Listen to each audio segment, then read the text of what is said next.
Topic is centre of mass. Centre of मास भाई theory पर आ रहा हूं मैं, फॉर अ चेंज लिख लो। It is a hypothetical point, it is a hypothetical point where whole mass of system can be assumed to be concentrated. It is a point where whole mass of system can be assumed to be concentrated for translational motion. For translational motion. What is translational motion? चलना, ना कि घूमना, क्योंकि rotation में कोई एक ऐसा point जिसके about mass can be assume to be concentrated, that point is not centre of mass, that is called as radius of gyration. समझ में आया कि नहीं आया? तो that's why I am saying कि okay it's only for translational motion, only for translational motion. दूसरी चीज, there need not be any centre of, there need not be any mass at centre of mass. Actual presence of mass is not really necessary at the point where you calculate the centre of mass is to be located. कि भाई ये पूरा room है, इसका centre of मास मोर और less कहां पर है? यहां पर है मान लो। तो यहां पर मास होना जरूरी नहीं है, हो सकता है थोड़ा सा उधर की तरफ शिफ्ट हो जाए क्योंकि उधर अभी वीर बैठा है नहीं, लेकिन उसको बैलेंस भी कर रहा है वो उधर। बात समझ में आई या नहीं आई? There need not be any mass at location of centre of mass. कैसे निकालते हैं centre of mass? So topic is centre of mass of a system of particles. Centre of mass for a system of particles. ये x axis है, ये Y axis है। मान लो यहां पर पॉइंट मास है m1, यहां पर पॉइंट मास है m2, यहां पर पॉइंट मास है m3। तो क्या मैं कह सकता हूं m1 का पोजीशन वेक्टर होगा कुछ r1 वेक्टर, m2 का पोजीशन वेक्टर होगा कुछ r2 वेक्टर, m3 का पोजीशन वेक्टर होगा कुछ r3 वेक्टर। ये r1 वेक्टर क्या होता है भाई? क्या मैं कह सकता हूं ये होता है x1 i cap plus y1 j cap. r2 क्या हो जाएगा? x2 i cap comma y2 j cap. r3 क्या हो जाएगा? x3 i cap plus y3 j cap. तो हम ये कहेंगे इस पूरे सिस्टम का सेंटर ऑफ मास कहीं यहां पर है, मान लो ये सेंटर ऑफ मास है। तो सेंटर ऑफ मास का क्या हो जाएगा? Position vector is RCM। तो हम कह सकते हैं position vector of centre of mass is given as m1 r1 plus m2 r2 plus m3 r3 upon m1 plus m2 plus m3। सबको समझ में आया कुछ कुछ? या इसको ऐसे लिख सकते हैं summation of mi ri upon summation of mi। This is position vector of centre of मास। ये एक वेक्टर इक्वेशन है। ये क्या है? वेक्टर इक्वेशन है। इस वेक्टर इक्वेशन को एक्स एक्सिस में अलग तोड़ दो, वाई एक्सिस में अलग तोड़ दो। कैसे? RCM को लिख दो XCM i cap plus YCM j cap. इसको लिख दिया x1 i plus y1 j, x2 i plus y2 j, x3 i plus y3 j। i cap वाली अलग कर दो और y कंपोनेंट अलग कर दो। तो x कंपोनेंट से क्या निकलेगा? XCM is summation of mi xi upon m total, और y एक्सिस से निकल जाएगा YCM is summation of mi yi upon m total. इससे निकल गया x coordinate of centre of मास और इससे y coordinate of centre of mass. Vector equation को हमने x में अलग तोड़ दिया, y में अलग तोड़ दिया। यहां तक की बात समझ में आई है? हम ये कह सकते हैं, सपोज करो एक मास m है और एक और मास m है, इनके बीच का सेपरेशन l है, इनका सेंटर ऑफ मास कहां पे लाई करेगा? फील्ड से कह रहे हो L/2। अब इसको टेक्निकली हमने कहा x एक्सिस y एक्सिस ले लो, यहां पे ले लिया m और l डिस्टेंस पे दूसरा ले लिया m, इसका कोऑर्डिनेट हो गया 0 0, इसका कोऑर्डिनेट हो गया L0। हमने कहा y में तो है ही नहीं, क्योंकि y में तो क्या आएगा m0 plus m0 upon 2m that is 0, और x में कितना आ जाएगा m0 plus ml upon 2m, this is L/2। तो मिड पॉइंट पे कहां पे आ गया? सेंटर ऑफ मास, यहां पे, यही तो आया। अच्छा, अब तुम कहोगे कि ये तो इसका मतलब ओरिजिन पे डिपेंड करेगा। एक और पॉइंट भी लिख सकते हैं सेंटर ऑफ मास में। पहला तो क्या था, मास होना जरूरी नहीं है वहां पर, क्योंकि यहां पे कोई मास थोड़ी है, लेकिन हम कह सकते हैं 2m मास कहां पर है? L/2 पे है। दूसरी चीज, physical location of centre of mass is independent of choice of axis. क्या चीज? फिजिकल लोकेशन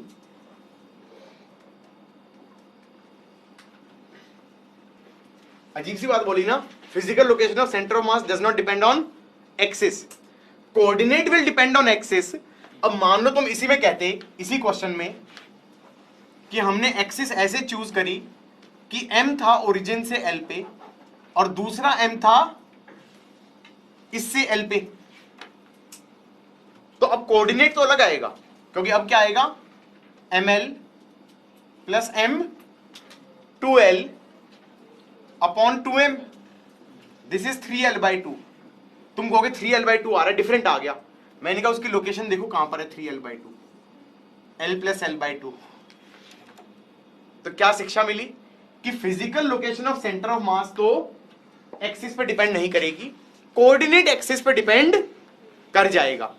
मतलब अगर कल को तुम ये कहो कि हमने एक m इधर ले लिया और एक m इधर ले लिया और ये बीच में l है, तो अब तो हम ये कह सकते हैं कि इसका जो x कोऑर्डिनेट और y कोऑर्डिनेट है दोनों आएंगे, लेकिन असलियत में लोकेशन कहां पे आएगी? इन दोनों के लाइन ज्वाइनिंग के मिड पॉइंट पे। समझ में आई बात या नहीं आई? जैसे मान लो अनदर क्वेश्चन, ये मास m है और ये मास 2m है और लेंथ l है। अब हम कहेंगे भाई यहां पर ये ले लो y एक्सिस, ये ले लो x एक्सिस, इसके कोऑर्डिनेट हो गए L0, इसका हो गया 0 0। तो x coordinate of centre of मास निकालना है, वो कितना हो जाएगा? m0 plus 2ml upon 3m। Now this will be 2l/3। अब देखो 2l/3 कहां से है? इस ओरिजिन से 2l/3, तो ये 2l/3 और ये l/3। एक और प्रॉपर्टी निकली सेंटर ऑफ मास की, it lies closer to the heavier mass, it lies closer to the heavier mass. भारी इंसान के पास में लाई करेगा। समझ में आ रहा है नहीं आ रहा है? क्या होगा? भारी इंसान के पास में लाई करेगा। उसके बाद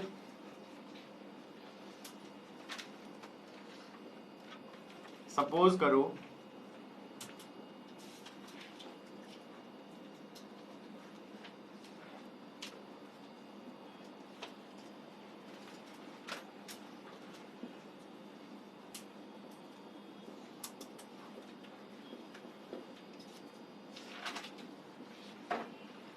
इस सिस्टम का सेंटर ऑफ मास निकालो।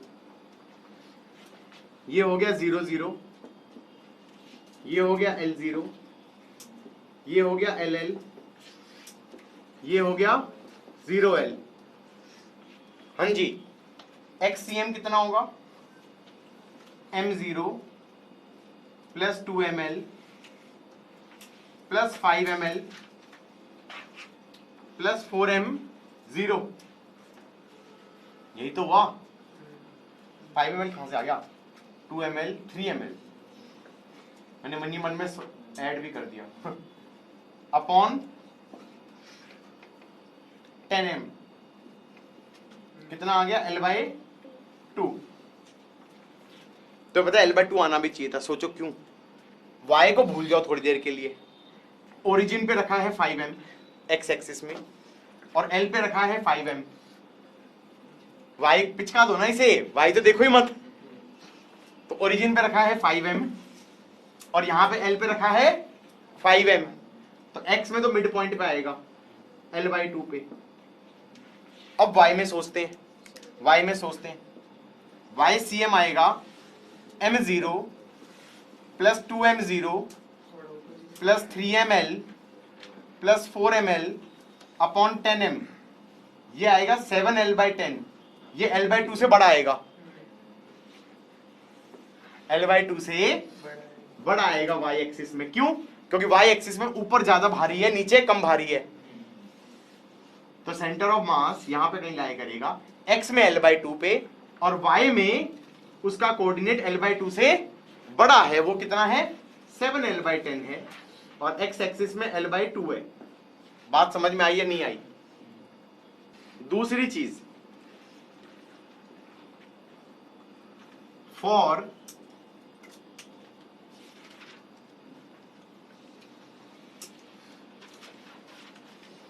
uniform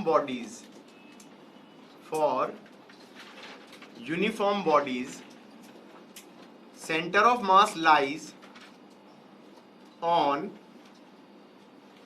axis of symmetry.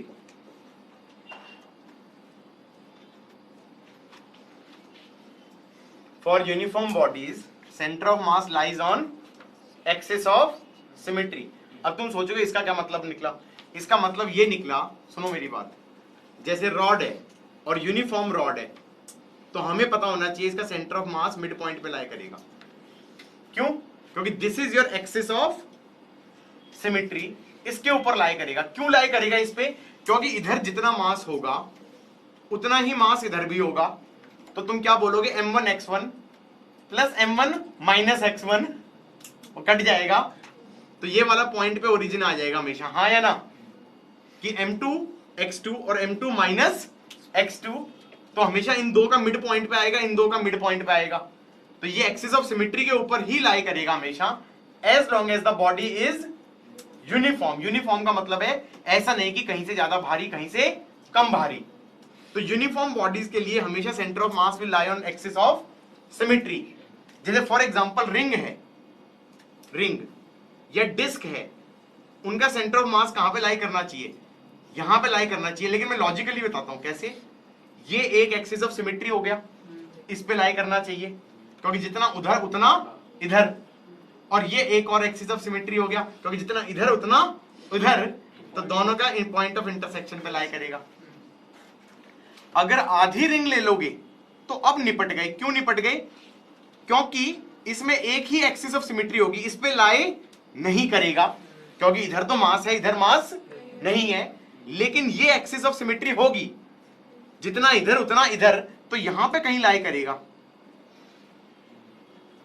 इस पे कहीं लाई करेगा, आई डोंट नो वेयर, लेकिन लाई करेगा एक्सिस ऑफ सिमेट्री पे। समझ में आया कि नहीं आया? जैसे हमारा अगर कोई रेक्टेंगल बोल दें तो रेक्टेंगुलर शीट का कहां लाई करेगा? ये भी एक्सिस ऑफ सिमेट्री है और ये भी एक्सिस ऑफ सिमेट्री है, इस पे यहां पे लाई करेगा, हाँ या ना? अगर काइट बना दे, काइट क्या बना रहे हो? कुछ भी बना रहे हो, कुछ भी बेटा, इस पे लाई नहीं करेगा क्योंकि ये एक्सिस ऑफ सिमेट्री नहीं है, क्योंकि यहां पर मास कम है और यहां पे मास ज्यादा है। लेकिन इस पे लाई करेगा क्योंकि ये एक्सिस ऑफ सिमेट्री है, जैसा लेफ्ट में है वैसा ही राइट में है, यहां कहीं लाई करेगा। उसकी लोकेशन पता नहीं। ये तो समझ में आ गया कि नहीं आ गया? पक्का? तो यूनिफॉर्म बॉडीज का सेंटर ऑफ मास कहां पे लाई करेगा? Axis of symmetry. अब देखिए, छोटे मोटे क्वेश्चन तो ऐसे ही कर लेंगे। मान लो वो कहते हैं कि भाई हमारे पास एक रॉड थी, क्वेश्चन वाला कह रहा है एक रॉड थी और एक और रॉड थी।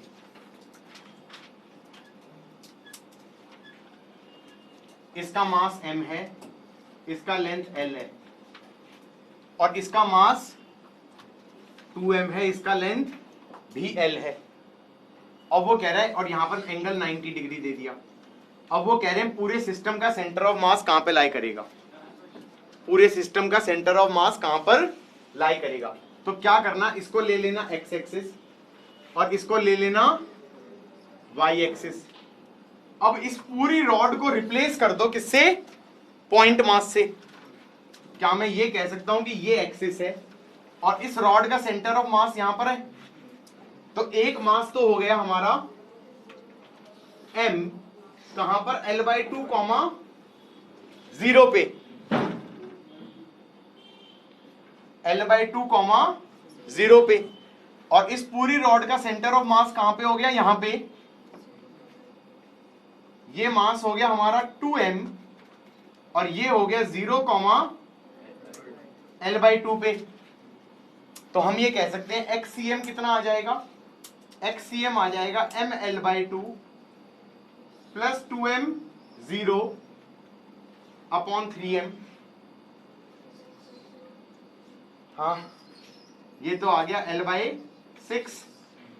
और ऐसे ही YCM आ जाएगा, YCM आ जाएगा 2m L/2 plus m0 upon 3m, that is L/3। और असलियत ये है कि वो कहां पे लाई करेगा, यहां कहीं लाई करेगा। x एक्सिस में तो हो गया L/6, x एक्सिस में तो हो गया L/6 और y एक्सिस में हो गया L/3। वो असलियत में वो कहां पे होगा, इन दोनों के लाइन ज्वाइनिंग के 1:2 के रेशो के। तुम कहोगे ये कैसे पता चला आपको, क्योंकि 2m और m का लाइन ज्वाइनिंग पे m वाले से जो लेंथ होती थी उसका 2/3 इधर और इससे 1/3 इधर होता था। वो मेरे को याद रह गया गलती से, लेकिन ऐसा तो कोऑर्डिनेट पूछे उसने, तो कोऑर्डिनेट तुम निकाल दोगे। उसका x कोऑर्डिनेट आ गया L/6 और y कोऑर्डिनेट आ गया L/3। हाँ या ना, कि भाई रॉड वॉड दे दी और फिर कह रहे हैं कि तो उनको क्या करना, हमेशा पॉइंट मास से रिप्लेस कर देना। किससे रिप्लेस कर देना, पॉइंट मास से रिप्लेस कर देना।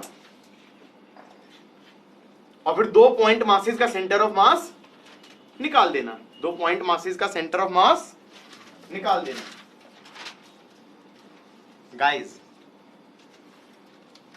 बॉडीज हैं, बॉडीज का सेंटर ऑफ मास कैसे निकाला जाए, किसका, बॉडीज का। ऐसे सोचो कि ये बॉडी है, एक्स और वाई एक्सिस बना दी हमने, इसका सेंटर ऑफ मास निकालना है इस बॉडी का। बच्चों यार चीज बहुत आसान है, डरना मत। पहले इस बॉडी को छोटे छोटे पॉइंट मासेस में काट दो। काट दिया, आइडिया बता रहा हूं बस। इस मास को बोल दो dm1, उसका x कोऑर्डिनेट हो गया x1। ये मास हो गया dm2, उसका x कोऑर्डिनेट हो गया x2। ये मास हो गया dm3, इसका x कोऑर्डिनेट हो गया x3। तो हमने पहला स्टेप तो क्या किया, cut into infinitely many parts. हाँ जी सही कह रहा हूं। सेकंड स्टेप क्या होगा, XCM कितना बनेगा, XCM बनेगा समेशन ऑफ DMI XI। यही तो बनेगा, summation of DMI XI upon M total. और जो ये समेशन लोगे ये ऐसे लेना है कि ये बॉडी के सारे पॉइंट मासेस कवर हो जाएं। तो इसी चीज को क्या लिख देते हैं, इंटीग्रल ऑफ dm, और उसका मल्टीप्लाई क्या किया है, x coordinate. What do you mean by integral of dm into x? इसका मतलब है एक dm उसका x कोऑर्डिनेट, फिर दूसरा dm उसका x कोऑर्डिनेट, फिर तीसरा dm उसका x कोऑर्डिनेट। इस समेशन को ही तो इंटीग्रेशन बोलते हैं, अपॉन m टोटल। हाँ या ना, ऐसे बोल देते हैं YCM क्या हो जाएगा, इंटीग्रल ऑफ DM इनटू उसका y coordinate upon m total.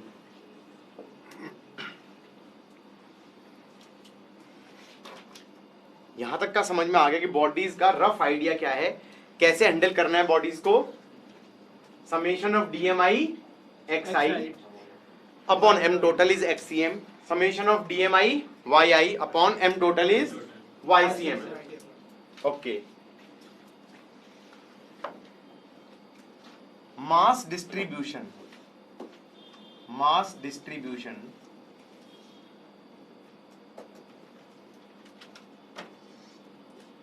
Three types का होता है। कितने तरह का होता है, तीन तरह का। पहला होता है linear mass distribution.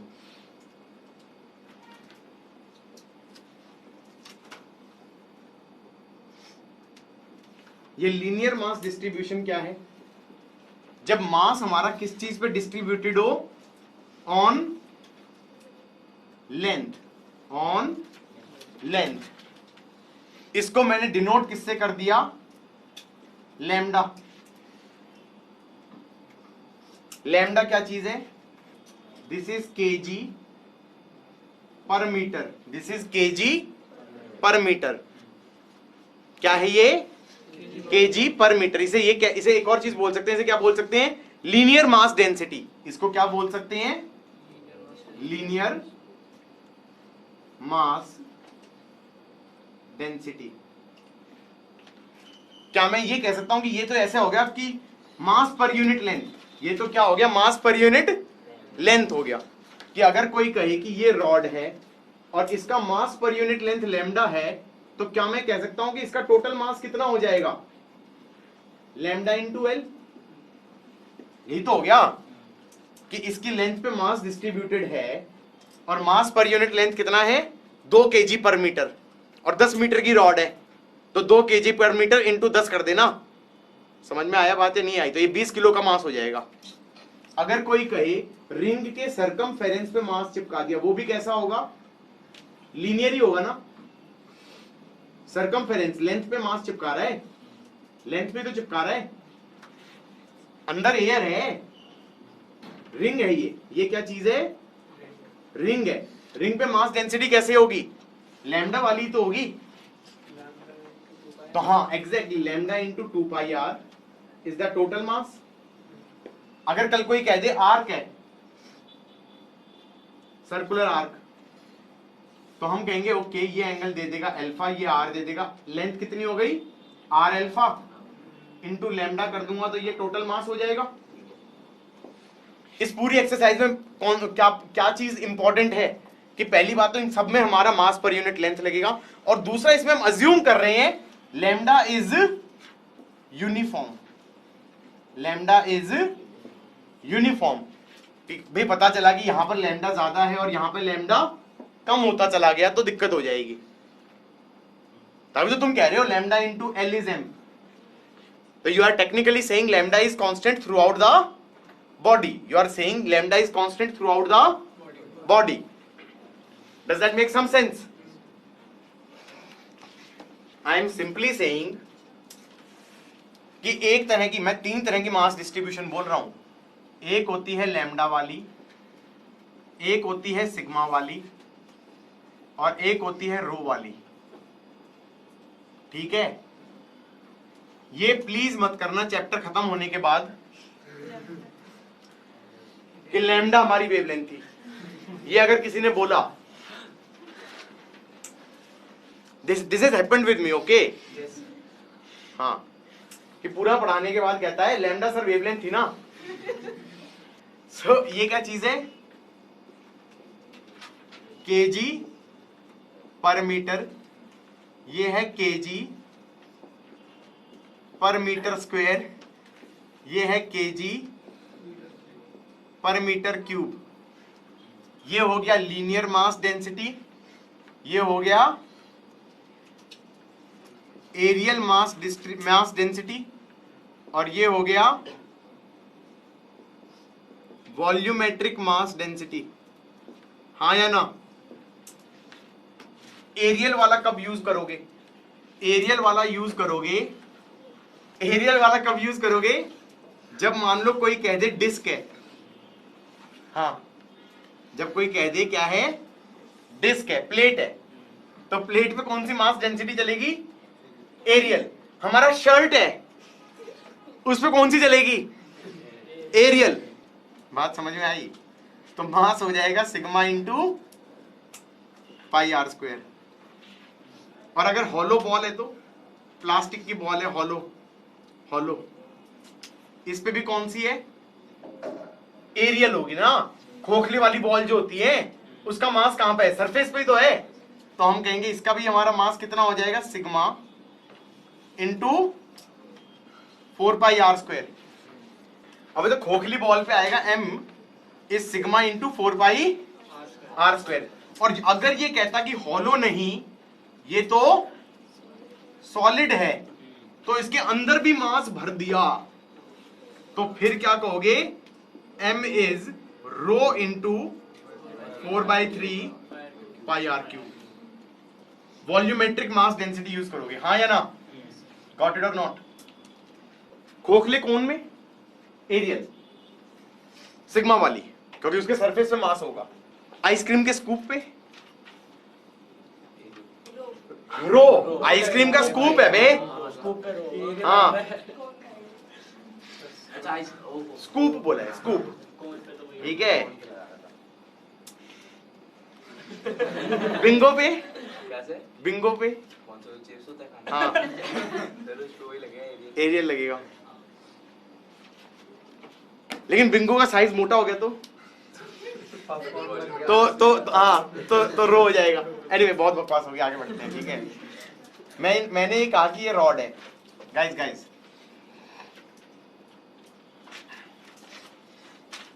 Length L है, और मैंने कहा x डिस्टेंस पे lambda is a function of x। Low, lambda naught x। भाई ये क्या कर दिया? ये रॉड तो खतरनाक है। ये इधर से है हल्की और यहां से है भारी। क्यों? क्योंकि ये x पे डिपेंडेंट है, लैम्डा मास पर यूनिट लेंथ, क्योंकि जहां पर x 0 होगा वहां पर लैम्डा भी 0 होगा, और इधर आते गए तो L/2 पे हो जाएगा ये मास per unit length, lambda naught L/2। फिर यहां से L/2 से थोड़ा आगे 0.6 L पे हो जाएगा लैम्डा नॉट 0.6 L, और L पे आते आते ही हो जाएगा लैम्डा नॉट L। तो इसका मतलब ये तो मास पर यूनिट लेंथ वेरिएबल है। अब अगर कल कोई कह दे ऐसा रॉड है, तो उसका मास टोटल निकाल के दिखाओ। सेंटर ऑफ मास तो दूर की बात है, पहले मास टोटल तो निकाल दो। मैंने कहा ये कैसे निकाले? अब लॉजिक बता रहा हूं। इस रॉड को छोटे छोटे पार्टों में काट दो, ऐसे काट दो, फिर ये कहो यहां से y डिस्टेंस पे एक छोटी सी लेंथ ले लूं। कितनी लेंथ? dy। और अब ये कहूंगा कि इतनी छोटी लेंथ ली है मैंने कि इस छोटी सी लेंथ के लेफ्ट एंड पे तो मास पर यूनिट लेंथ कितना है? लैम्डा नॉट y, और राइट एंड पे कितना है? Lambda naught y plus dy। यही तो होना चाहिए।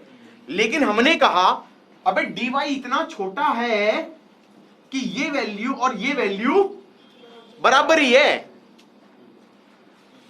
कितनी है? मैंने कहा dy बहुत छोटा है ना, ये काट दो, तो कितनी होएगी? यहां पर मास पर यूनिट लेंथ को मान लो लैम्डा नॉट y। अब इस छोटे से पार्ट पे कह दो कि भाई इस छोटे से पार्ट का मास हो जाएगा लैम्डा की value at y into dl। यही तो बोलोगे। या ये कहो लैम्डा नॉट y और dl बेसिकली कितना है? dy। dl बेसिकली कितना है? dy। और ये हो गया छोटा सा मास। अब इस पे लगा दो समेशन दोनों तरफ, तो मास टोटल कितना हो गया? Lambda naught y dy, y goes from 0 से l, तो ये आ जाएगा lambda naught L² by 2। y का इंटीग्रल y स्क्वायर बाई 2। बात समझ में आई या नहीं आई? पक्का? श्योर? सपोज करो ये रॉड है, अब इसने कह दिया कि ये लेंथ तो थी l और यहां पर x डिस्टेंस पे लैम्डा का फंक्शन अलग कर दिया, इसे बोल दिया lambda is a function of x, और कैसा फंक्शन दे दिया? लैम्डा नॉट x स्क्वायर, कुछ भी। तो हमने कहा भाई इसका मतलब ज्यादा तेज तेज बढ़ेगा राइट पे जाऊंगा तो मास डेंसिटी, क्यों? क्योंकि x स्क्वायर कर दिया भाई। समझ में आया कि नहीं आया? अब करना क्या है, मैंने कहा यहां पर छोटी सी लेंथ काट दो, उस छोटी सी लेंथ का मास कितना हो जाएगा? Lambda naught x square into dx। अब बात समझ में आई या नहीं आई? यही तो कहोगे dm क्या हो जाएगा? लैम्डा नॉट x स्क्वायर, इसको कांस्टेंट मान लिया ओवर लेंथ dx, और ये छोटा सा मास हो गया क्योंकि लैम्डा एट x इंटू छोटा सा लेंथ। अब इसका समेशन ले लो, इसका बेसिकली इंटीग्रेशन ले लो, x गोज फ्रॉम 0 से l, तो ये कितना आ जाएगा? Lambda naught l cube by 3, ये आ जाएगा मास टोटल। हाँ जी, बात समझ में आई या नहीं आई? सपोज करो गाइस, अभी तक मैंने कहा था कि ये जो रॉड होती है, कैसी रॉड? यूनिफॉर्म रॉड, इसका सेंटर ऑफ मास कहां पे था? l/2 पे। प्रूव करो। कैसे प्रूव करेंगे?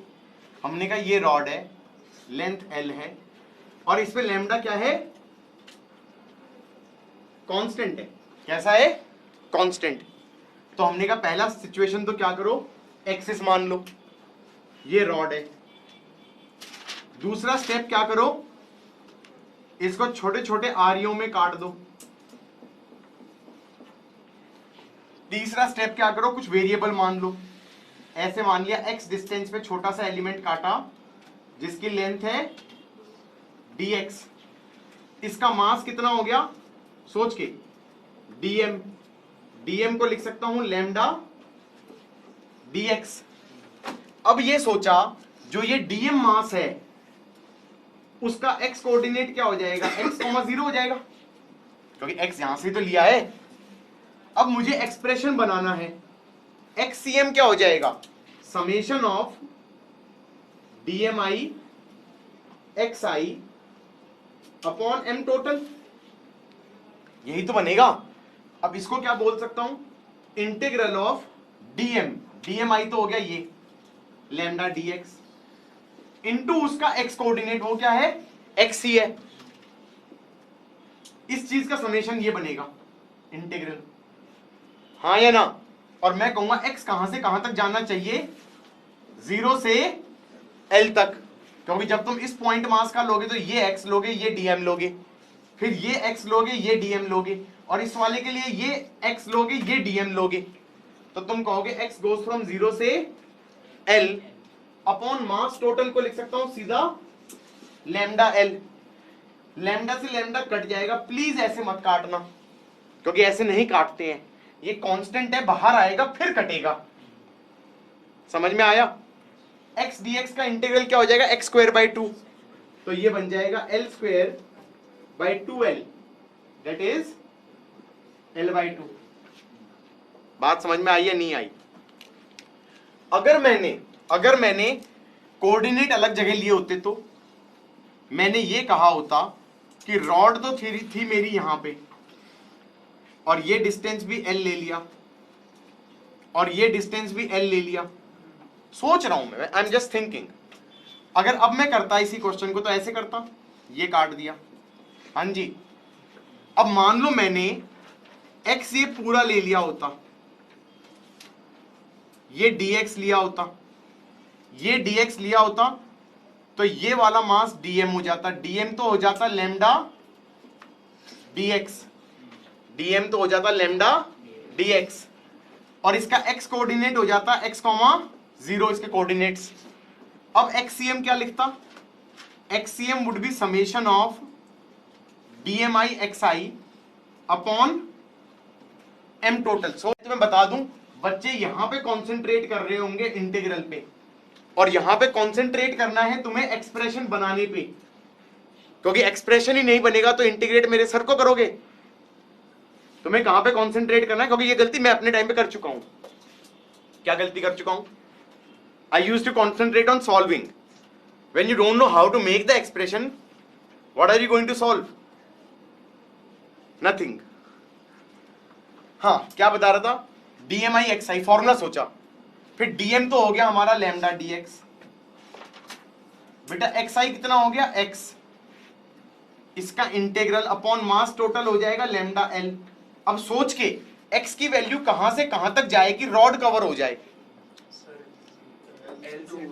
एग्जैक्टली कि यहां पर जो ये पॉइंट मास होगा उसके लिए एक्स ये होगा, ये वाला होगा उसके लिए एक्स ये होगा, और ये वाला होगा उसके लिए एक्स ये होगा। तो एक्स की वैल्यू एल से 2l जाएगी, और ये एल कट जाएगा, सॉरी लैम्डा लैम्डा, और x square that is 2l का whole square minus l square upon 2l। Now this becomes 3l/2, and which is exactly correct, क्योंकि centre of mass is at इस origin के हिसाब से 3l/2। बात समझ में आई या नहीं आई? ऐसा है, ये रॉड है, ये रॉड है, इसका लेंथ l है, और lambda is a function of x। Lambda is a function of x। कैसा function? Lambda naught x। Find location of centre of mass of rod. कैसे करेंगे?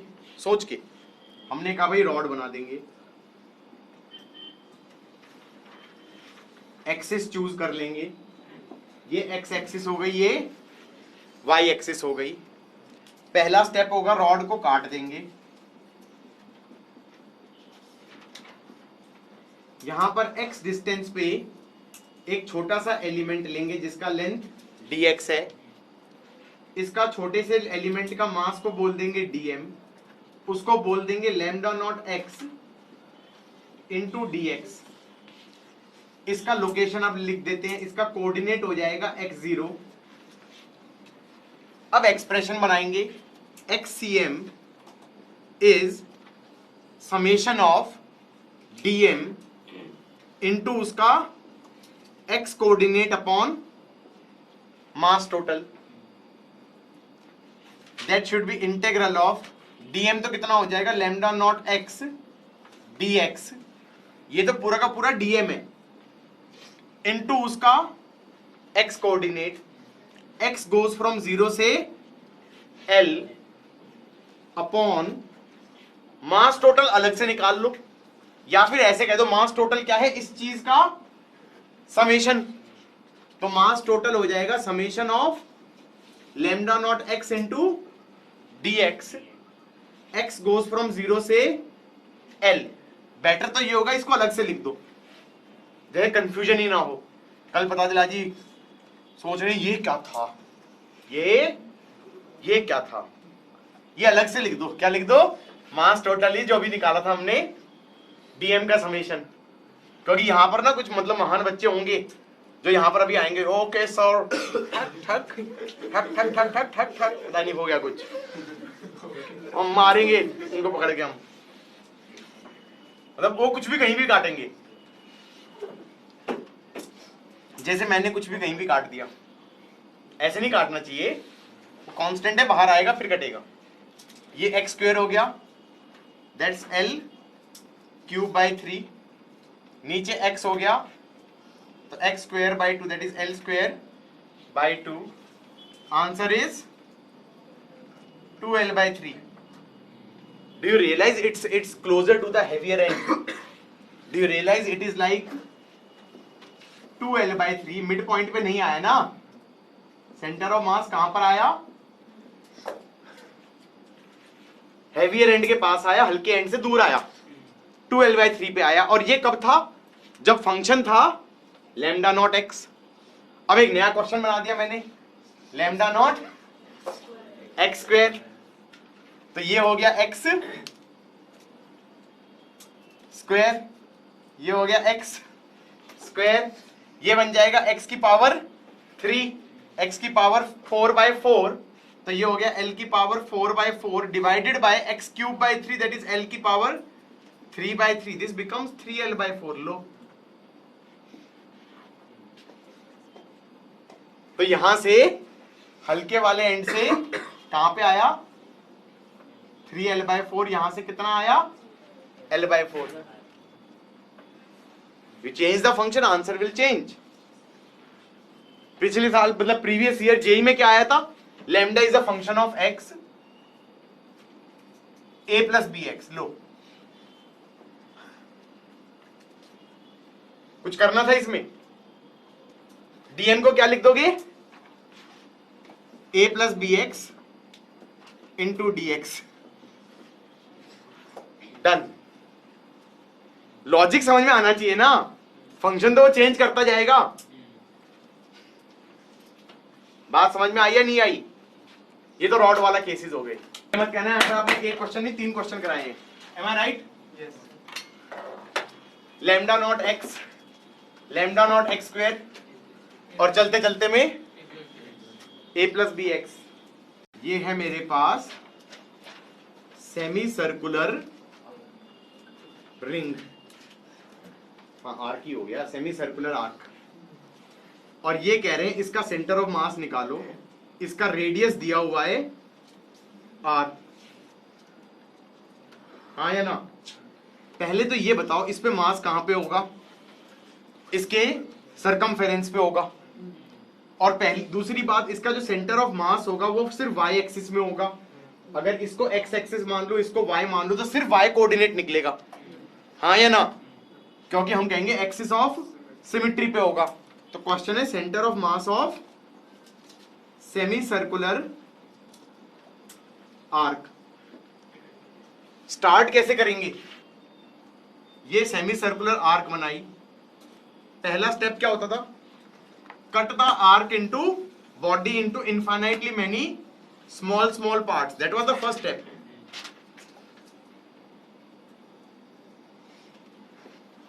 ऐसे है ना,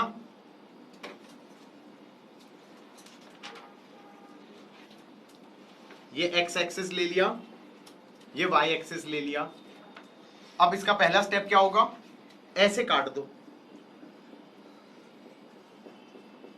ऐसे गाइस गाइस, ऐसे ऐसे काट दिया। अब सोचो, जब रॉड काटते थे क्या कहते थे, cut cut cut cut cut, आरी चलाई, फिर एक लोकेशन y पे dy ले लिया, हाँ या ना? y पे dy ले लिया, या फिर x पे dx ले लिया। जब तुम आर्क को काटोगे तो कैसे सोचोगे, तुम कहोगे किसी एंगल थीटा पे छोटा सा एलिमेंट लिया जो कि सेंटर पे एंगल कितना सबटेंड कर रहा है, डी थीटा, वेरिएबल इसमें क्या होगा, थीटा, और जो ये छोटा सा मास होगा, देखो देखो देखो, छोटा सा मास डीएम, इसको लिख दोगे लैम्डा डीएल, यही तो बोल दोगे डीएम इज लैम्डा डीएल। छोटा सा mass is mass per unit length into छोटा सा लेंथ, और छोटा सा लेंथ ये वाली लेंथ होगी, ये लेंथ को क्या लिख सकते हो, lambda into R D theta, lambda into R D theta. ये छोटा सा मास हो गया। मुझे निकालना क्या था, सोच के मुझे निकालना था YCM, तो that should be summation of DMI YI upon M total, that's it ना, summation of DMI YI upon M total. अब रुक के ये तो DM हो गया, इसका Y कोऑर्डिनेट कितना है, सोच के, ये रेडियस R है, इसका y कोऑर्डिनेट हो जाएगा r cos थीटा। तो तुम ये कहोगे dm तो हो गया lambda into R D theta into r cos theta का summation upon mass total. Mass total इस पूरे के मास को बोलोगे, वो हो जाएगा lambda into pi r, lambda into pi r. सही है कि नहीं है? क्योंकि 2 पाई आर नहीं, pi r, length is pi r. रुको, थीटा कहां से कहां जाए? थीटा कहां से कहां जाए? लिमिट्स। थीटा हमने ये लिया है जी, नहीं, मेरे ख्याल से -90 से +90 जाना चाहिए। अब इसको सोचो कैसे। मैंने कहा भाई तुमने ऐसे काटा, काट दिया, ऐसे ही तो काटा था। तुमने कहा यहां पे थीटा पे, या बेटा लिमिट सोचनी है, यहां पे थीटा पे डी थीटा वाला एलिमेंट लिया ये। अब ये बताओ, जब मैं ये एलिमेंट लूंगा तो थीटा ये होगा, और जब ये एलिमेंट लूंगा तो थीटा ये होगा। क्या मैं ये कह सकता हूं थीटा तो -90 से +90 जाना चाहिए? जब तुम ये वाला उठा रहे हो तो ये थीटा है, मतलब ये वाला उठाओगे तो ये थीटा होगा, हाँ या ना? अब समझ में आया -90 से +90 क्यों होना चाहिए? गॉट इट और नॉट? अब देखो लैम्डा कट जाएगा, एक आर भी कट जाएगा बाहर आके, कॉस का इंटीग्रल क्या आएगा? साइन। तो ये आ जाएगा, एक second, R sine 90 minus of sine -90 upon pi. Sine 90 1 होता है, यहां से माइनस कॉमन आ जाएगा और आंसर आ जाएगा 2r/पाई। आंसर आ जाएगा 2r/पाई।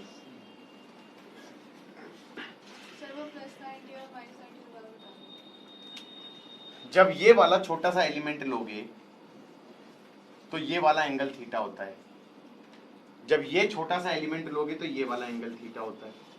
तो थीटा, क्योंकि थीटा तुमने इस वाली लाइन से लिया है, तुमने थीटा इस वाली लाइन से लिया है, हाँ या ना? तो थीटा की वैल्यू -90 से +90 तक जब वेरी करोगे तो सारे एलिमेंट्स कवर होंगे। अगर तुम गलती से 0 से 90 लेते तो सिर्फ इतने पार्ट ऑफ एलिमेंट्स कवर होते। समझ में आया कि नहीं आया? भाई मान लो यही हमारी सेमी सर्कुलर आर्क थी ना गाइस, थी या नहीं थी? और मेरे दिमाग में आया रेडियस r था, ये x है, ये y है, सेंटर ऑफ मास निकालना है, ऐसे काटा, काट दिया भाई, काट दिया, फिर एंगल थीटा यहां से ले लिया और फिर कह दिया ये छोटा सा एलिमेंट ले लिया जो कि सेंटर पे कितना एंगल सबटेंड कर रहा है? डी थीटा, हाँ या ना? इसका डीएम हो जाएगा lambda into R D theta, हाँ या ना? अब YCM बनाना है, YCM हो जाएगा summation of DMI YI upon M total. DM तो हो जाएगा lambda into R D theta, उसका Y कोऑर्डिनेट हो जाएगा R sine theta, R sine theta, R sine theta integral upon lambda into pi R. हाँ जी, थीटा कहां से कहां जाएगा? 0 से 180। लिमिट सोचना आया?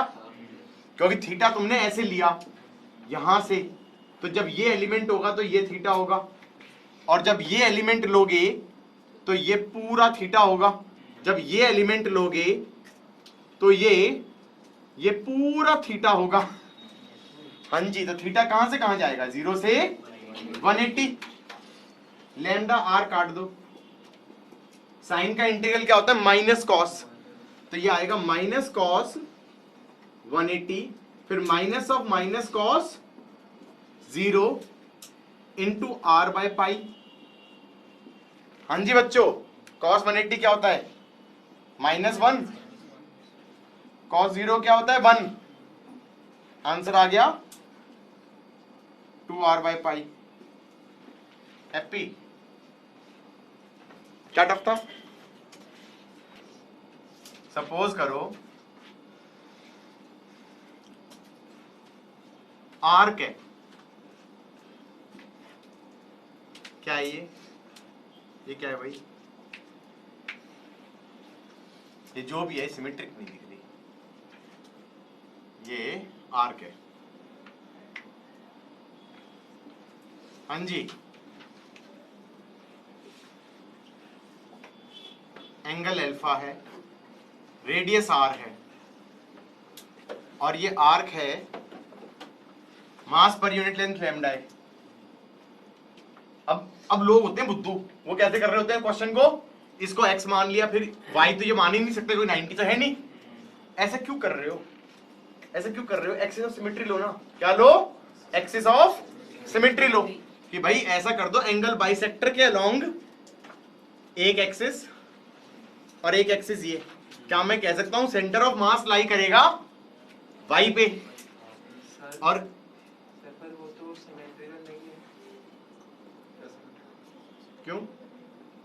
जितना इधर उतना इधर, मतलब ऐसा कर दो ना कि जब ये आर्क कहे कि भाई आर्क है, सर्कुलर आर्क है, सेंटर पे एंगल कितना सबटेंडेड है अल्फा, तो तुम्हें सेंटर ऑफ मास पूछा जाए तो सेंटर ऑफ मास में पहले ही मान लो कि भाई ये एक्स एक्सिस और ये वाई एक्सिस, तो पहले ही कह दूंगा मैं कि okay this y is the axis of symmetry, बशर्ते कैसे बनाया हूं मैंने, ये α/2 हो और ये α/2 हो।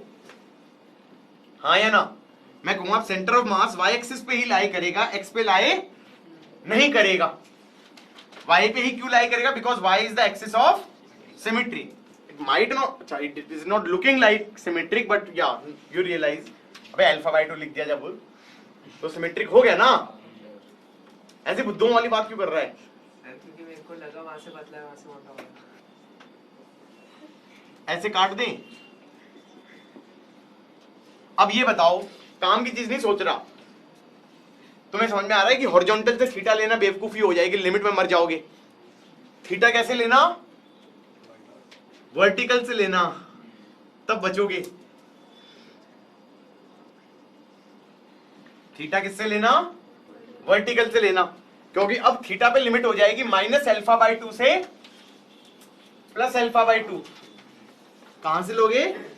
वर्टिकल से लोगे, तो लिमिट हो जाएगी -α/2 से +α/2। अब क्या हो जाएगा? YCM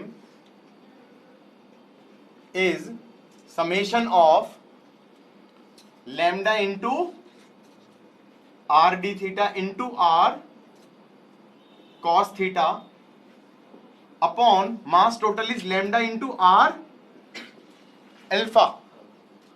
total mass is lambda into r alpha, and theta goes from -α/2 से +α/2। लैम्डा r कट जाएगा, this is r sine α/2 minus of sine -α/2 upon alpha. So this becomes 2r sine α/2 upon alpha. इसको मैं कैसे याद रख लेता हूं? r sine α/2 upon α/2। क्या लिख सकता हूं? YCM is r sine α/2 upon α/2। अब जो मान लो कल कोई कहे कि सेमी सर्कुलर थी, उसका आंसर कितना आया था? 2r/π। ये डिस्टेंस पे आया था सेंटर ऑफ मास, कितना? 2r/π। यही तो आया था सेंटर ऑफ मास, 2r/π। क्या मैं ये कह सकता हूं, ये इससे भी आ जाएगा? कैसे? एंगल अल्फा कितना हो गया? 180, क्योंकि एंगल अल्फा पूरा एंगल था जो सबटेंड हो रहा था, वो हो गया 180। तो ये हो गया साइन 90 अपॉन 180/2 क्या हो गया, π/2। सो ये कितना हो गया, 2r/π। ये कितना हो गया, 2r/π।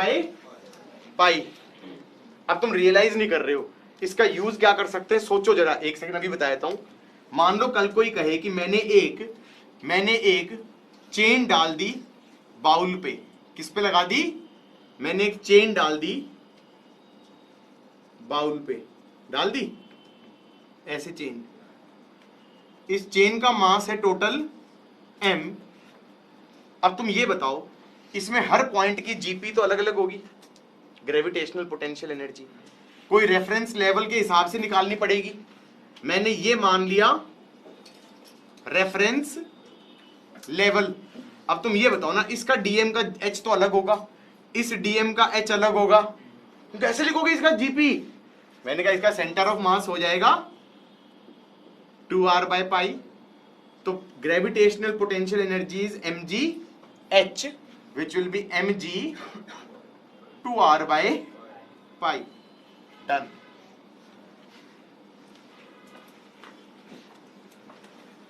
बच्चे सोच रहे हैं क्या हुआ, क्या लिख देंगे, चेन रखी थी बाउल पे, तो अगर मैंने कहा ये रेफरेंस लेवल है, उसके हिसाब से इसकी ग्रेविटेशनल पोटेंशियल एनर्जी क्या लिख दो, mgh, h of what, centre of मास। ये हमारे पास सर्कल है, सर्कल दिख रहा है, हाँ ये सर्कल है, सर्कल का रेडियस r है। सर्कल का एरिया कितना होता है, πr²। हाँ जी, प्रूव यूजिंग इंटीग्रेशन।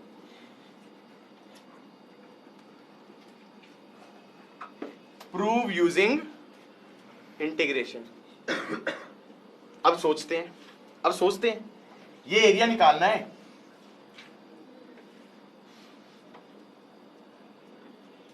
हाँ जी, क्या मैं ऐसे सोच सकता हूं कि इस एरिया को छोटे छोटे एरियाओं में काटूं और छोटे छोटे एरियाओं को ऐड करता जाऊं, समेशन ले लूं तो शायद पूरा एरिया बन जाए।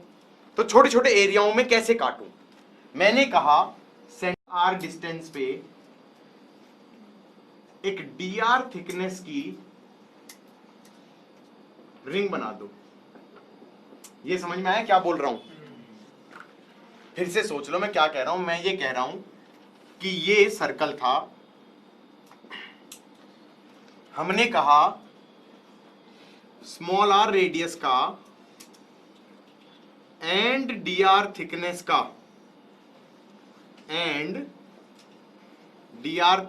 ये पार्ट देख रहा हूं, सिर्फ ये पार्ट, बीच का नहीं ले रहा, ये वाला पार्ट। कौन सा पार्ट, शेडेड, ये शेडेड।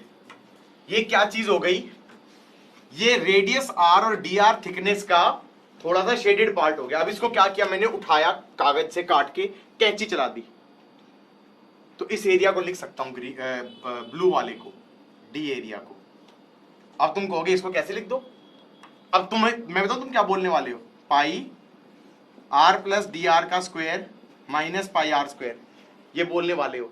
मैंने कहा ये फॉर्मूला ही तो प्रूव करना है शैतान बच्चों, मतलब ये फॉर्मूला ही तो प्रूव करना है। What are you trying to do, you are being dumb. तभी मैं कह रहा हूं क्या करो, इसे निकालो और कैंची चला दो। कैंची चला दोगे तो ये ऐसे बन जाएगा, इनर वाले का कलर ले लो रेड एंड आउटर वाले साइड का कलर ले लो ग्रीन। हाँ जी, कैंची चलाई खोल दिया, तो रेड ऐसे आ गया और ग्रीन ऐसे आ गया, हाँ है ना। ये थिकनेस तो हो गई dr,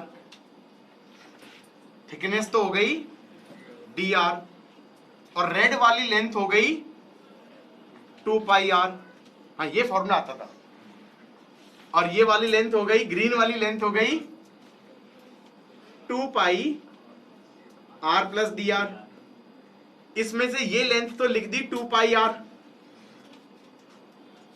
और ये लेंथ लिख दी पाई डी आर, और ये लेंथ लिख दी पाई डी आर। हाँ जी, तो क्या मैं कह सकता हूं छोटा सा एरिया इज रेक्टेंगल का एरिया प्लस दो ट्राइंगल्स का area.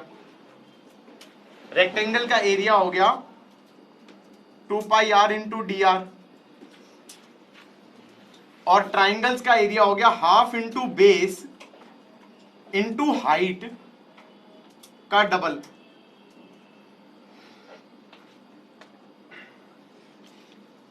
Half into base into height का डबल। फिर मैंने कहा भाई डी आर होता है बहुत छोटा, और यहां बन गया डी आर का स्क्वायर, तो ये हो गया बहुत बहुत छोटा, तो इसको तो कर दिया इग्नोर। तो डी एरिया हो गया 2 pi r into d are. ये पहली और आखिरी बार है इतनी मेहनत करके करना।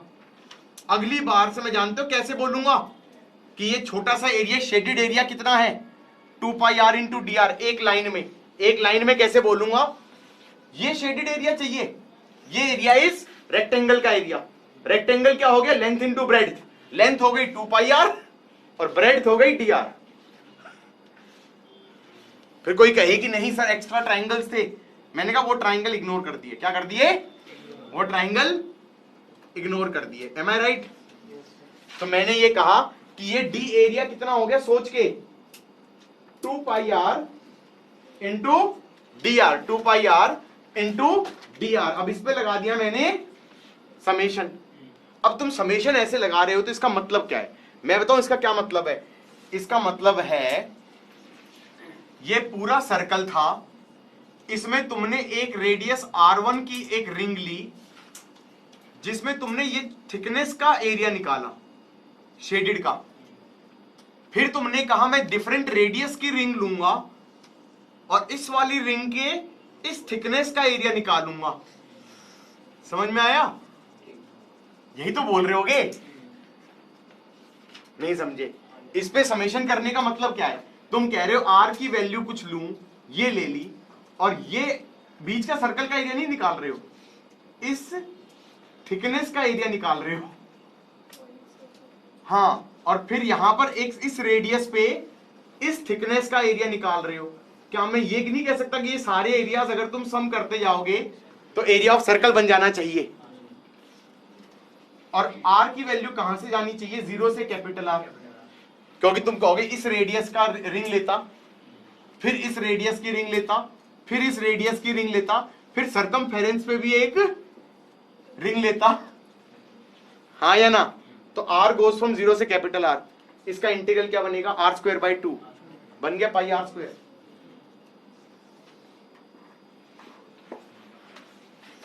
बन गया पाई R²।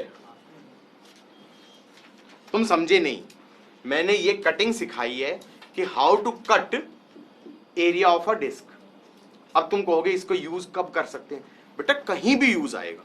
Literally this is the topic जो आज तुम्हें समझ में नहीं आएगा। I will be frank with you, अगर तुम्हें इसमें से 60-70% समझ में आ रहा है जो आज वो पूरा करा रहा हूं कटिंग्स, तो दैट्स गुड इनफ। क्योंकि this is the first time you are encountering cuttings for the first time in your life. पहली बार आएगा अभी सेंटर ऑफ मास में, फिर ये दोबारा कटिंग्स आएंगी मूवमेंट ऑफ इनर्शिया में, ठीक है?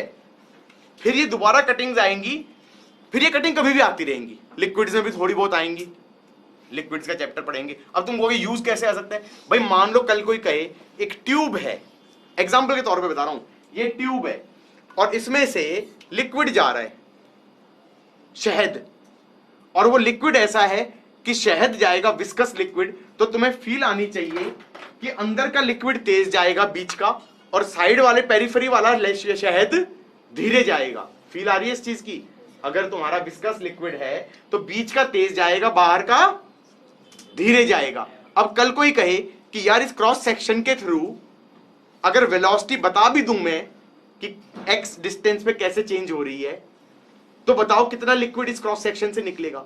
तो सबसे पहला रोल क्या होगा कि इसके क्रॉस सेक्शन को ऐसे काटो कि किसी छोटे से पार्ट पे वेलोसिटी कांस्टेंट आए।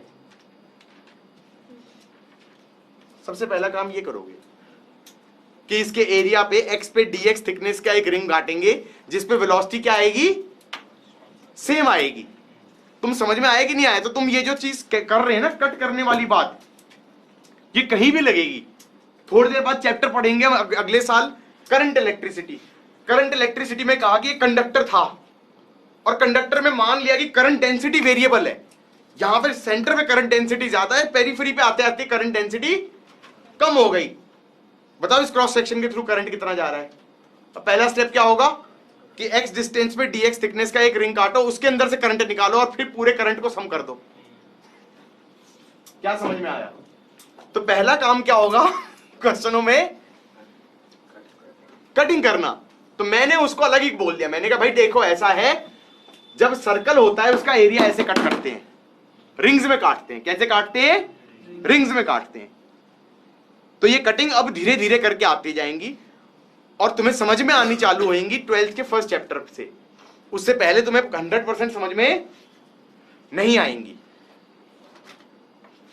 समझ में आया यहां तक? नहीं आया? अब गाइस मान लो मेरे पास घर पे प्लेट है और वो प्लेट बड़ी खतरनाक है। प्लेट का रेडियस है r, लेकिन जो प्लेट है उसमें जो मास डेंसिटी है, एरियल मास डेंसिटी, वो x पे डिपेंडेंट है। वो कैसी है? Sigma not X square.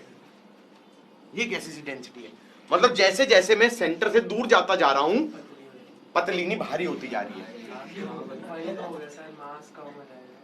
कम कैसे होएगा? हैवी हो रहा है। x बढ़ेगा तो मास पर यूनिट एरिया बढ़ेगा। सेंटर से हल्की है और रिम से भारी है। अब वो कह रहा है टोटल मास निकालो। क्या निकालो? Total mass of disc. तो हम ये कहेंगे, इसका मतलब क्या हुआ? इसका मतलब ये हुआ कि अगर x डिस्टेंस पे मैं dx थिकनेस का ये पार्ट उठाऊं, ये पार्ट, तो एटलीस्ट इस एरिया पे मैं मान सकता हूं मास डिस्ट्रीब्यूशन, मास पर यूनिट एरिया कांस्टेंट है, क्योंकि x पे डिपेंडेंट है ना हमारा मास पर यूनिट एरिया। मैं हो सकता है कभी किसी क्वेश्चन में गलती से मास की जगह चार्ज बोल दूं, तो ठीक है, तो समझ जाना कि सर जब बोल रहे हैं चार्ज पर यूनिट एरिया, ही मींस मास पर यूनिट एरिया। हाँ, तो क्या बोल रहा था मैं? तो हमने कहा x डिस्टेंस पे चार्ज पर यूनिट एरिया कितना है? Sigma not X square. और फिर मैंने कहा इस छोटे से थिकनेस पे, क्या छोटे से थिकनेस पे हम ये मान सकते हैं मास पर यूनिट एरिया कांस्टेंट है। तो छोटा सा मास क्या लिख सकता हूं? Sigma at X into D area. कौन सा एरिया? शेडेड वाला। फिर इसको मैं लिख सकता हूं सिग्मा नॉट एक्स स्क्वायर, और डी एरिया को लिख सकता हूं 2 पाई एक्स इंटू डी एक्स। कैसे? Length into breadth. और इसी का ले लूं समेशन, इसी का ले लूं समेशन, और x शुड गो फ्रॉम 0 से लेकर r।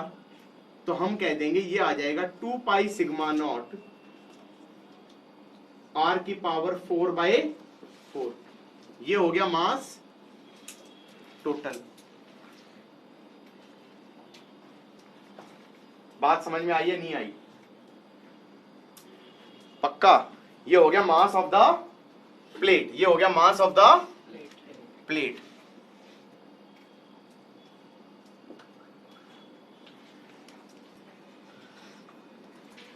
देखो ऐसा है, हमारे पास है सेमी सर्कुलर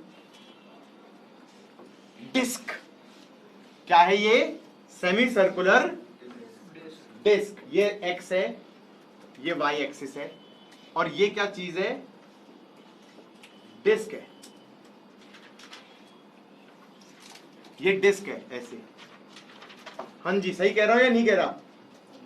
अब वो ये कह रहा है कि centre of mass of semi circular disc निकालें। क्या करें? Centre of mass of semi circular disc निकालें। क्या मैं ये कह सकता हूं इसका सेंटर ऑफ मास लाई करेगा वाई एक्सिस पे? कहां लाई करेगा? वाई एक्सिस पे, क्योंकि that's your axis of symmetry. अब कैसे निकालें? मैं दिमाग में आ रहा है मुझे, सुनो। इसको ऐसे काट दो, x डिस्टेंस पे dx थिकनेस की ये क्या बनेगी? Semi circular arc. x radius पे dx थिकनेस की क्या बनेगी? Semi circular arc. इसका मास हो जाएगा dm और इसका सेंटर ऑफ मास हो जाएगा y एक्सिस में 2x बाय पाई पे। अब समझ में आया? फिर ये कहेंगे कि x चेंज करोगे, x को चेंज करोगे तो फिर ये वाली सेमी सर्कुलर आर्क बन जाएगी, जिसका x की जगह x डैश हो जाएगा, जिसका मास हो जाएगा इस वाले शेडेड पोर्शन का मास हो जाएगा, इस शेडेड पोर्शन का मास हो जाएगा, इस शेडेड पोर्शन पूरे का मास हो जाएगा dm डैश, और उसका सेंटर ऑफ मास आ जाएगा y एक्सिस में यहां पर कितना? 2x dash by pi. और फिर ये कहोगे कि YCM should be summation of DMI into YI upon M total.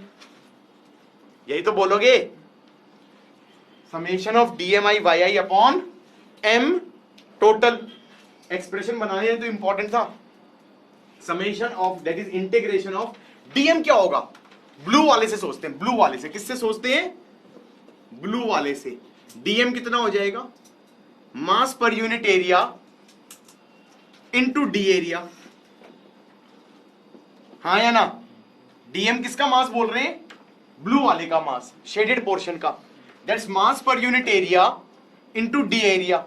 D area को क्या बोलते हैं? Length into breadth, length into breadth. Length को क्या लिख दोगे? पाई एक्स इंटू डी एक्स। 2 पाई एक्स मत कर देना, मार खाओगे, आधा है वो। हाँ या ना?